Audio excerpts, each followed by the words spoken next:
इस चैप्टर को करना है खास करके प्लेन्स पॉइंट ऑफ व्यू से देखो या मेंस पॉइंट ऑफ व्यू से, ठीक है। अभी जो हम लोग सेशन देख रहे हैं इसमें हम प्लेन्स पॉइंट ऑफ व्यू से कुछ पॉइंट्स को आपके साथ डिस्कस करेंगे, ठीक है। तो सबसे पहला, जब हम बात करते हैं नृत्य का, तो नृत्य में हम देखेंगे दो तरह का होता है। एक जो नृत्य की बात हम करेंगे वो करेंगे शास्त्रीय नृत्य की, और एक जो नृत्य होगा वो होगा लोक नृत्य, ठीक है। शास्त्रीय नृत्य उसे कहा जाता है जो जनरली धार्मिक जो अनुष्ठान होते हैं, जो धार्मिक कोई फेस्टिवल होता था वहां पे नृत्य परफॉर्म किया जाता है, जिसमें हम देखेंगे इसको हम बोलते हैं जो धार्मिक नृत्य होता है। जो धार्मिक अनुष्ठान पे देखोगे, अनुष्ठानों पे इसको परफॉर्म किया जाता है। वहीं लोक नृत्य को हम लोग बोलते हैं क्षेत्रीय नृत्य। तो क्षेत्रीय मतलब मान लो बिहू हो गया असम में, बिहार में डोमकच, इस टाइप की बहुत ऐसे नृत्य हैं जो लोकल एरियाज में, एक पार्टिकुलर सेक्टर में, पार्टिकुलर क्षेत्र में ही परफॉर्म किया जाता है, हर जगह परफॉर्म नहीं किए जाते हैं, ठीक है। तो इस चीज को यहाँ पे ध्यान में रखना है। दूसरी पॉइंट, तो शास्त्रीय नृत्य में हम क्या क्या देखते हैं, तो हम देखेंगे, जैसे हम देखेंगे इसमें भरतनाट्यम, हम देखेंगे कुचिपुड़ी, हम देखेंगे ओडिसी। ये ओडिसी कहाँ का है सर? उड़ीसा का है, ठीक है, ठीक है। कुचिपुड़ी? कुचिपुड़ी तुम्हारा जो आंध्र प्रदेश में कुचिपुड़ी, इस टाइप से सारे जनरली तुम्हें शास्त्रीय नृत्य में तुम्हें साउथ इंडिया के बहुत ज्यादा मिलेगा, और लोगों को कंफ्यूजन भी होता है। तो उसमें कथकली हो गया, भरतनाट्यम हो गया, तुम्हारा कुचिपुड़ी हो गया। तो ऐसे सारे नृत्यों को आज हम डिस्कस करेंगे, थोड़ा थोड़ा पॉइंट लिखते चलना। तो पहला हेडिंग करके लिखो कि नृत्य के साक्ष्य में, नृत्य के साक्ष्य में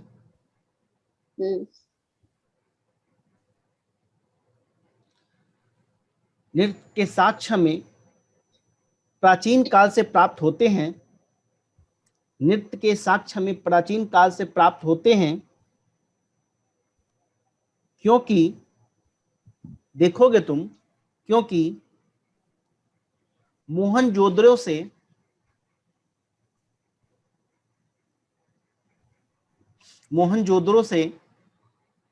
हमें कांसा समझते हो, ब्रोंज। तो कांसे की एक नर्तकी की मूर्ति मिलती है, ठीक है, एक प्रतिमा मिलती है। मोहनजोदड़ो से? हाँ, कांसे की, कांच नहीं कांसा, ठीक है, कांसे की नर्तकी की प्रतिमा मिलती है। साथ ही हमें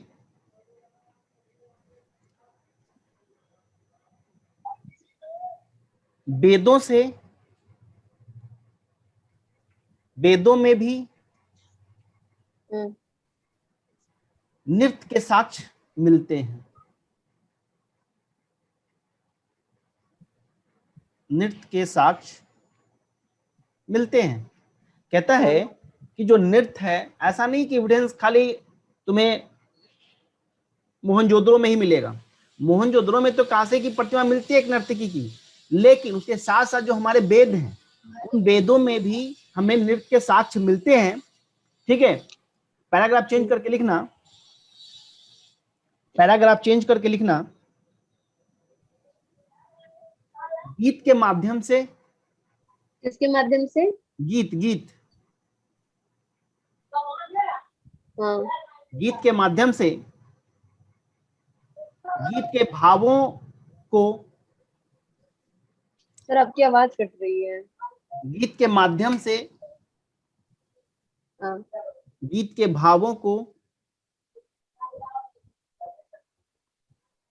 गीत के भावों को हाँ। अभिनय के माध्यम से,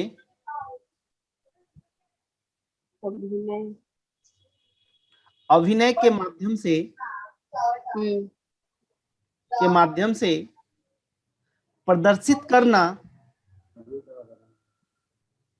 अभिनय के माध्यम से प्रदर्शित करना ही नृत्य है। कोई पीछे से आपका स्पीकर ऑफ कीजिएगा। जी सर।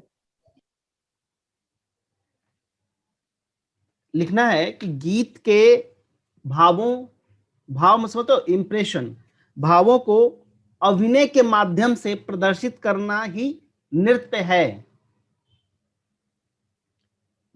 जी सर, हो गया। नृत्य है। परंपरागत रूप में, परंपरागत रूप से, परंपरागत रूप से जी नृत्य को दो भागों में बांटा जाता है। परंपरागत रूप से नृत्य को दो भागों में बांटा जाता है। नंबर 1 में लिख लेना शास्त्रीय नृत्य, और नंबर 2 में लिख लेना लोक नृत्य। नंबर 1 में शास्त्रीय नृत्य और नंबर 2 में लोक नृत्य।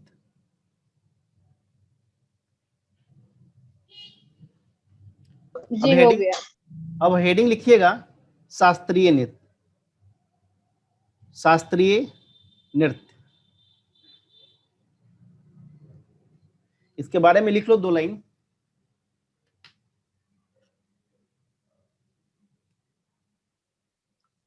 शास्त्रीय नृत्य वह नृत्य है, शास्त्रीय नृत्य वह नृत्य है जो धार्मिक अनुष्ठानों,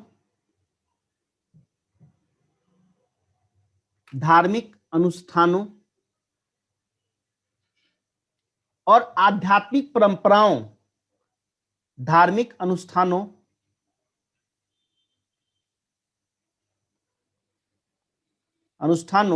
और आध्यात्मिक परंपराओं के साथ किया जाता है।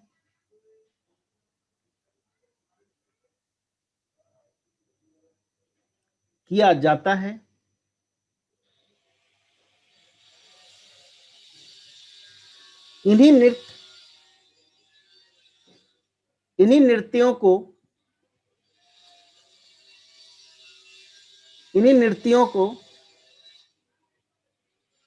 शास्त्रबद्ध करके, मतलब शास्त्रों में संकलन करके, शास्त्रबद्ध करके नियमों में बांध दिया जाता है।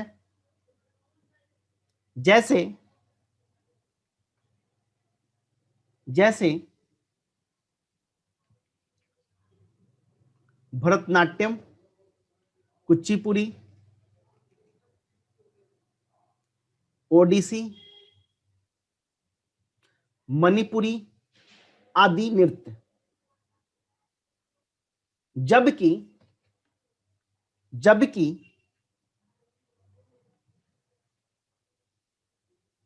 जो केवल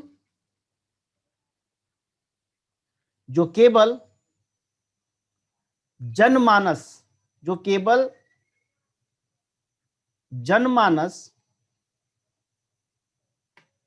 के हृदय को,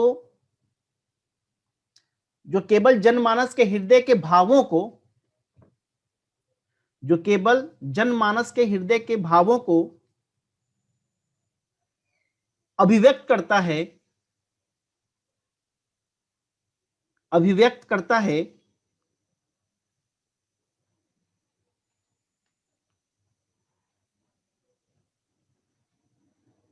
वह नृत्य लोक नृत्य कहा जाता है।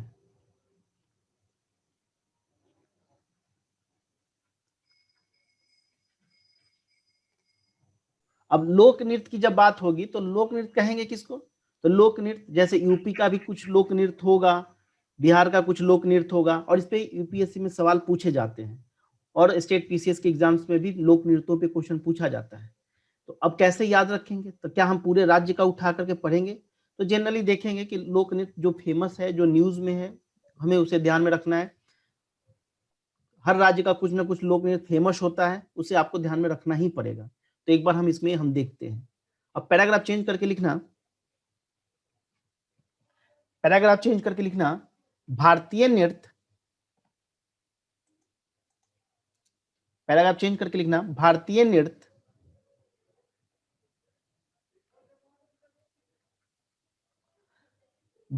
का मुख्य स्रोत भरत मुनि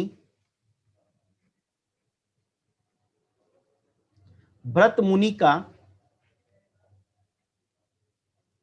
नाट्य शास्त्र को माना जाता है। नाट्य शास्त्र को माना जाता है। क्या सीखा? यदि तुमसे पूछा जाएगा कि जो भारतीय नृत्य है उसका मुख्य स्रोत कहाँ है, मतलब सोर्स ऑफ ओरिजिन, तो कहा जाता है कि भरत मुनि ने जो नाट्य शास्त्र लिखा है उसको माना जाता है। जो संभवतः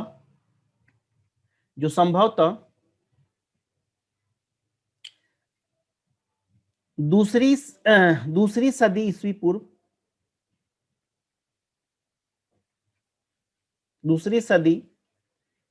पूर्व, में लिखा गया है। बताओ कुछ छूट तो नहीं रहा है ना तुम्हारा? नहीं। लिख लिए? हाँ हाँ क्या समझ में आया बताओ? क्या क्या मतलब तुमने लिखा, क्या समझ में आया?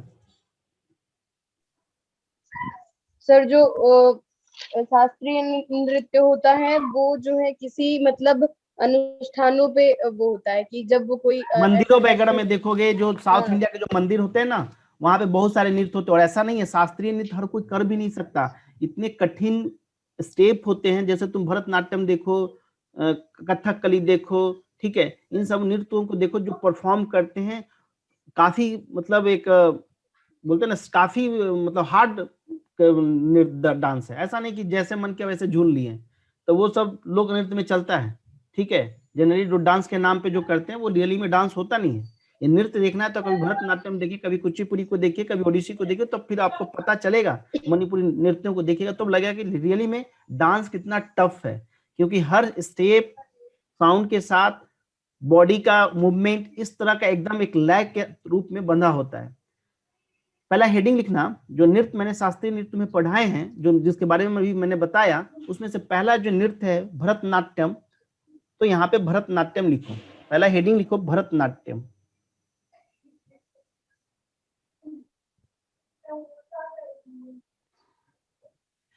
ध्यान रखना भरतनाट्यम कहाँ परफॉर्म होता है, तो जनरली मूलतः कहोगे तो तमिलनाडु,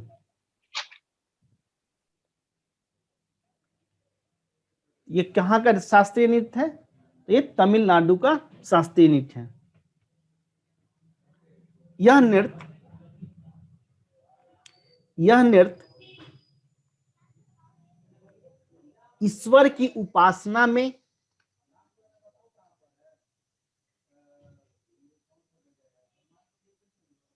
यह नृत्य ईश्वर की उपासना में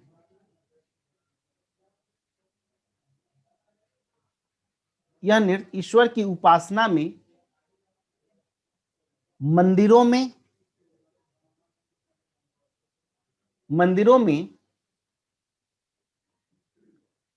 में देवदासियों के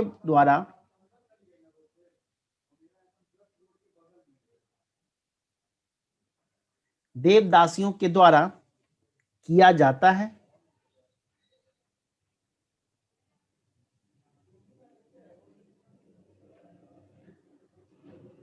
यह मूलतः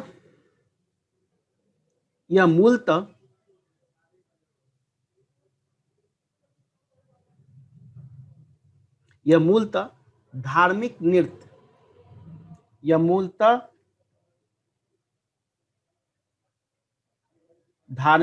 नृत्य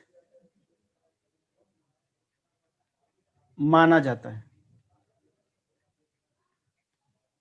यह मूलतः धार्मिक नृत्य माना जाता है।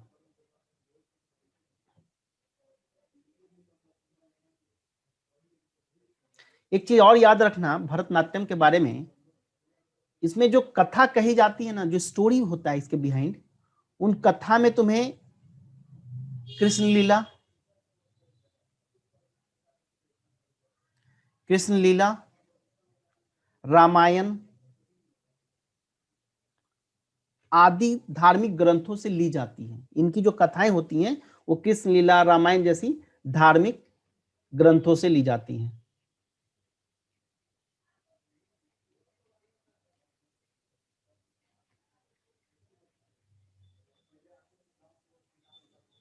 ली जाती हैं।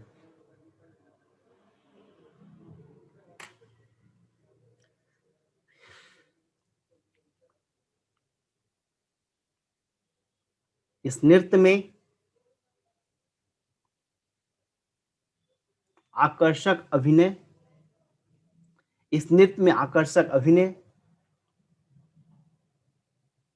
लय, स्वर,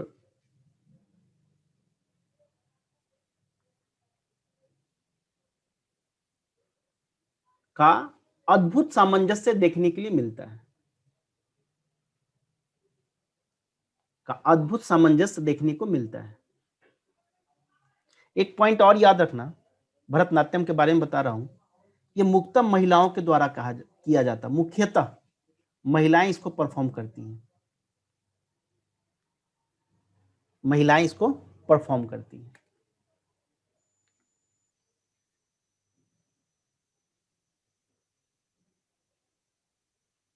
एक खास पॉइंट याद रखना, भरतनाट्यम, जो महिलाएं भरतनाट्यम परफॉर्म करती हैं ना, ये लगभग प्रोग्राम जो होता है 1 से 1.5 घंटे के आसपास का होता है। लेकिन सबसे खासियत ये होती है कि इस प्रोग्राम के दौरान जो नर्तक हैं, जो नृत्य करती हैं, वो ना ही स्टेज को छोड़ेंगी, ना ही मंच को छोड़ती हैं, और ना ही अपनी वेशभूषा बदल सकती हैं। तो एक काम करना, क्लास के बाद गूगल कर लेना, गूगल पे जाना यूट्यूब में, और वहां पे भरतनाट्यम लिखना, तो क्या होगा कि तुम्हारे दिमाग में वो पिक्चर क्लियर होगा। समझा तो मैंने दिया कि हाँ भरतनाट्यम में ये चीजें हैं, और उसको एक बार यूट्यूब पे सर्च कर लोगे तो तुम्हारे दिमाग में क्लियर हो जाएगा, ध्यान में रहेगा। कहाँ से है? ईश्वर की उपासना में। देवदासी समझते हो? मंदिर में एक पुजारी होते, ठीक उसी तरह से साउथ इंडिया के जो मंदिरें होती थी उसमें भी देवदासियों का कॉन्सेप्ट था, देवदासियों का एक कल्चर था, ठीक है। तो उसमें क्या होता था कि जो महिलाएं शादी नहीं करती थी, अनमैरिड रहती थी, और मंदिर की सेवा में जाती थी, ईश्वर की सेवा में, इस तरह से उनको बोला जाता था देवदासी। तो उनके द्वारा ये नृत्य परफॉर्म किए जाते थे। अगला जो नृत्य है उसका नाम है कथकली। लिखो नेक्स्ट नृत्य, कथकली।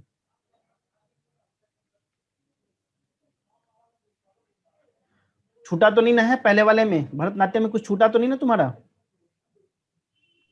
नहीं। चलो लिखो कथकली। यह जो नृत्य है, लिखो, यह नृत्य केरल का है। कहाँ का है? मुख्यतः, मुख्य रूप से देखोगे तो मुख्यतः यह तुम्हें केरल में मिलेगा, और खास करके केरल का जो मालाबार क्षेत्र है, मालाबार क्षेत्र में कहा जाता है, लिखो, कि कथकली को वर्तमान स्वरूप देने में, कथकली को जो प्रेजेंट में जो उसका फॉर्म है, कहता है कि वर्तमान स्वरूप देने में त्रावणकोर, त्रावणकोर के महाराजा, महाराजा वीर केरल वर्मा को दिया जाता है। किस, उसका नाम क्या है? वीर केरल वर्मा, वीर केवल केरल वर्मा को दिया जाता है। सेकंड पॉइंट लिख लेना कथकली में, कथकली की विषय वस्तु, कथकली की विषय वस्तु रामायण, रामायण, महाभारत। कथकली की विषय वस्तु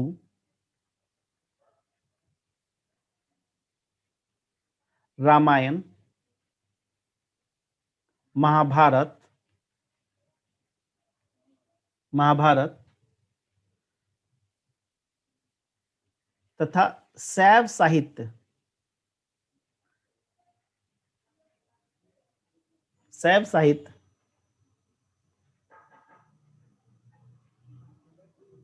सैफ साहित्य की, सैफ साहित्य की कथाएं होती हैं। कथकली की विषय वस्तु रामायण, महाभारत और शैव, तो बताया ना, दो क्षेत्र दो हैं, वैष्णव और शैव।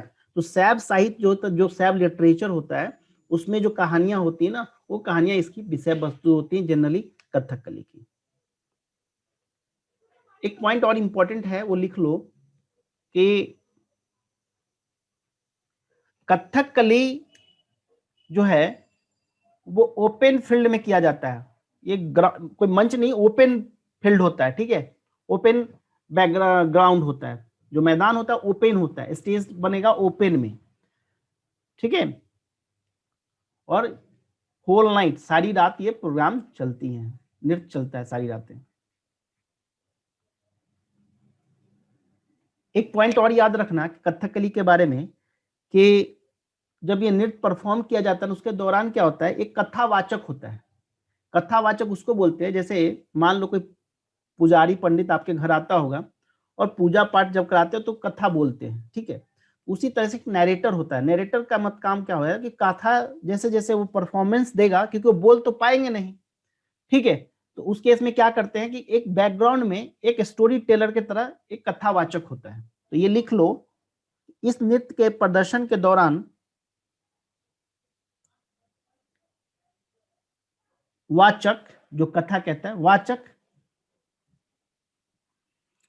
कथा कहते हैं, वाचक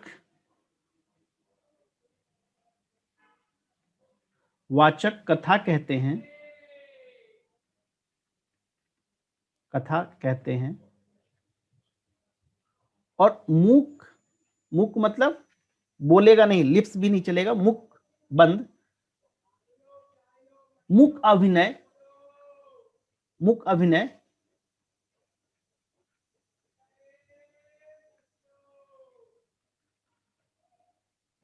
मुख्य अभिनय जो नर्तक होते हैं, ठीक है, नर्तकी किसको बोलते हैं, जो वुमेन डांस परफॉर्म करेंगे, और जो मेल डांस परफॉर्म करेगा उसको नर्तक, ठीक है। तो मुख अभिनय जो नर्तक होंगे वो केवल अपने एक्सप्रेशन से, लिख लो, मुख अभिनय नर्तक केवल मुद्राओं के माध्यम से, मुद्राओं मतलब फेशियल एक्सप्रेशन वगैरह के तरह से, मतलब कोई यदि कोई एक्टिंग कर रहा है तो उसके अपने भाव भंगिमा के माध्यम से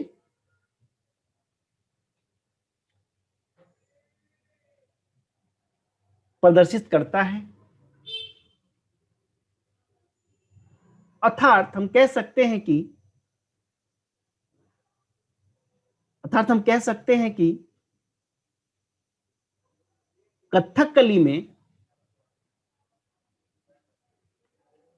कथकली में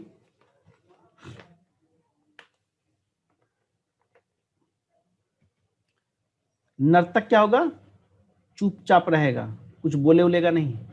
क्योंकि तुम देखोगे जो मुखौटा वाला, इसको भी गूगल करना, यूट्यूब पे देखना, मुखौटा होता है, पेंट वेंट किया हुआ रहता है चेहरा, मुखौटा लगा रहे तो बोलेंगे कैसे, ठीक है। तो उनके चेहरे की देखोगे कि कभी आईब्रोज वगैरह का एक्टिंग, चेहरे का फेशियल एक्सप्रेशन या बॉडी का मूवमेंट, इससे वो जो कथा पीछे में चलती है, जो स्टोरी कथावाचक कहते हैं, उस कथा के अकॉर्डिंग वो अपना परफॉर्मेंस देते हैं, लेकिन वो बोलते नहीं है। जैसे पहली बोलती हुई फिल्म कौन सी थी, आलम आरा थी, तो उस तरह से पहले लोग क्या होता था कि एक्टिंग कर रहे हैं, बैकग्राउंड में बोल कोई और रहा है, उसी तरह से यहाँ पे होता है। क्योंकि एक तो पूरी पेंटिंग होती है, पूरा मुखौटा होता है, वो अपनी भाव भंगिमा के माध्यम से जो पीछे से स्टोरी बोली जाती है उस पर अपना परफॉर्मेंस वो देते हैं। लिखो,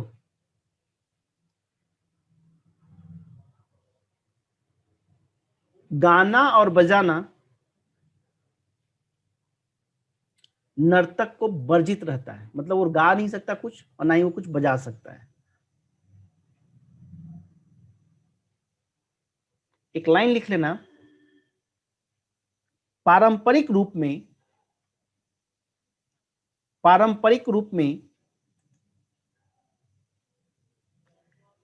कथकली, पारंपरिक रूप में कथकली केवल पुरुषों के द्वारा, केवल पुरुषों के द्वारा किया जाता है। तो बात होती है कि तो फिर रामायण का कोई कैरेक्टर लिया या महाभारत का कोई कैरेक्टर लिया तो फिर सीता वगैरह का कहानी आएगा तो कौन बनेगा? तो ये पुरुष ही ना महिलाओं के भी रूप धारण करते थे, मतलब उसी उन्हीं में से, मान लो टीम में 20 लोग हैं, 15 लोग हैं, तो उसमें से एक जो पर्सन होगा वो महिला का भी वेशभूषा पहनते हैं। ठीक है, तो लिख लो, यही यही नर्तक स्त्रियों की भी भूमिका निभाते हैं।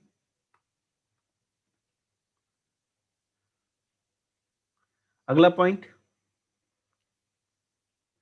जो मंच होता है, जो मंच के मंडपों को फूलों से सजाया जाता है, मंच के मंडपों को फूलों से सजाया जाता है। एक खासियत है इस नृत्य में और कि मंच जो होगी ना, वहां पे पीतल का, एक लंबा पीतल का दीपक रखा जाता है। ठीक है, देखते होंगे कि कोई फंक्शन वगैरह ऑर्गेनाइज होता है तो एक दीपक जलाते हैं, है ना, लेयर वाइज। तो कहा जाता है यहाँ पे कि मंच पर एक लंबा पीतल का दीपक भी होता है। ये सब कैरेक्टरिस्टिक्स है, क्योंकि देखो यदि नॉर्मल क्वेश्चन आता है तो सिर्फ पूछ लेता है कि केरल कथकली किस राज्य से संबंधित है, लेकिन हो सकता है कि नृत्य के कुछ कैरेक्टरिस्टिक्स तुम्हें दे दिया जाए, कुछ विशेषताएं दे दिया जाए और बोला जाए कि आइडेंटिफाई करना है, तो इस तरह के क्वेश्चंस में भी पूछे जा सकते हैं और आपको एक आइडिया भी बनता है कि यदि मुझे भरतनाट्यम और कथकली को डिफरेंस करना होगा तो हम कैसे करेंगे, क्योंकि सबको कंफ्यूजन होता है, बहुत सारा कंफ्यूजन हो जाता है। कथकली, तुम्हारा भरतनाट्यम, कुचिपुड़ी, ये सब नृत्यों को लेकर के कंफ्यूजन क्रिएट होता है। तो इसकी, इन नृत्यों की तुम्हें विशेषताएं पता होनी चाहिए। यदि आपको विशेषता पता है तो आप आइडेंटिफाई कर लोगे। तो लिख लो कि मंच पर एक लंबा पीतल का दीपक रखा जाता है। खास बात यह होती है कि जिसमें नारियल का तेल, ना कि सरसों का तेल। ठीक है, तो जनरली वहां पे, क्योंकि साउथ इंडिया है, तो नारियल का तेल यूज किया जाता है उसमें। इतना डिटेल नहीं जाएगा कि नारियल का तेल था कि क्या था, लेकिन आपको एक मोटा मोटी आइडियाज होना चाहिए कि खास करके जो नृत्य है कथकली, उसकी क्या क्या विशेषताएं हैं। इस तरह से इंपॉर्टेंट पॉइंट यह है, लिख लो, इस नृत्य में अद्भुत,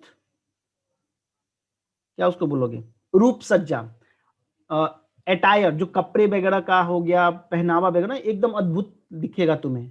गूगल करना, यूट्यूब पे जाकर के देखना कथकली का, तो तुम्हें वेशभूषा दिखेगा। साथ ही विचित्र वेशभूषा इस नृत्य की खासियत है, भरतनाट्यम में नहीं, कथकली में। इस नृत्य की खासियत है कि इसमें रूप सज्जा जो होगा एकदम अद्भुत, और केमिकल युक्त नहीं होता है, कलर जो यूज करते हैं पूरा का पूरा ऑर्गेनिक होता है, फूलों के द्वारा पेन कलर तैयार करते हैं। बहुत मेहनत है, सजने में भी लोगों को टाइम लग जाता है, पूरा तैयार होने में भी टाइम लगता है काफी। तो इस तरह से तुम कह सकते हो कि इस नृत्य की खासियत है, इस नृत्य में जो पहनावे पहने जाते हैं, या जो इस नृत्य में जो रूप सज्जा रूपों में, जैसे मान लो किसी दैत्य को दिखाना है, किसी राजा को दिखाना है, या किसी देवता को दिखाना है, तो उनका तुम इस तरह का फेशियल फिगर होगा, इस तरह के उनको मेकअप किया जाता है कि तुम आइडेंटिफाई ही कर पाओगे, तुम देखने से ही पता चल जाएगा कि ये रावण है और ये राम है। ठीक है, इस तरह की चीजें यहाँ पे काफी कॉम्बिनेशन होती है और काफी अच्छे लेवल की कॉम्बिनेशन होती है। ठीक है, तो इस तरह से तुम देखे भरतनाट्यम को, और दूसरा तुमने बताया कथकली। तो इस तरह के हम एक एक करके एक एक नृत्य भी देखते हैं। ठीक है, आगे देखो।